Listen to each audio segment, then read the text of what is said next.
joining KiwiSaver if you are already in a work-based scheme. Okay, so there's two different types of schemes effectively. One if your employer does not contribute to it, and one if your employer does contribute. So let's firstly look at if your employer does not contribute to the work-based scheme that you're a member of. You will find in the vast majority of cases that you're going to be better off changing to KiwiSaver than staying with your current employee scheme. The key reason for this is because of the government contributions. So currently when you join KiwiSaver you get a $1,000 kickstart, plus providing you also contribute to the same level, the government will add $1,040 each year to your KiwiSaver scheme.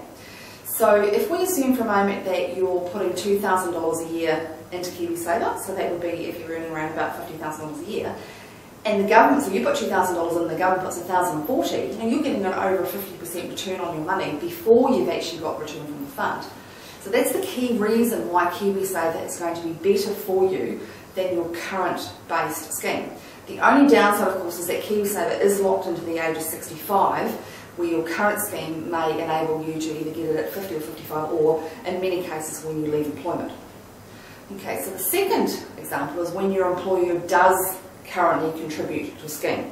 And this is the big grey area on KiwiSaver, where we're sort of struggling to decide how we advise people at the moment. The examples of this would be a lot of people who work for large corporates and any sort of government type organisation. It's very common for, if you contribute, let's say, 3, 4, 5% of your salary, they will also contribute the same.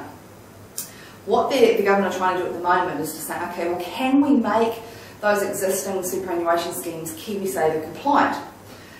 The challenge with that is that KiwiSaver again is locked into the age of 65, where most employer schemes aren't locked into the age of 65. So it's not fair to change a scheme that's not locked in to being KiwiSaver compliant. So the only advice I can really give you in that space at the moment is probably watch the space and really to see what comes out in the next few months around how they're actually going to manage that. You could decide just to contribute to KiwiSaver on top of, but if you're already contributing 5% into a current employer scheme and you want to do KiwiSaver, then you've actually got to put another 4% in. So if you can afford that, fantastic. If you're struggling with that, I think the best advice would be to just wait and see what happens over the next couple of months. Just looking at a couple of KiwiSaver stats as where we're at the moment, and this is current from October. There's a total of 212,794 people that are actually enrolled. So far 101,000 have actually chosen a provider. 67,028 enrolled via their employer. 44,000 were new employers that were automatically enrolled when they started a new job.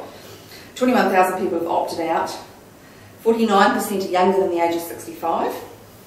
8.6 are under the age of 20, and 42% are female and 48% are male. I totally believe that KiwiSaver is a great scheme, so please look into it and consider joining if you haven't already.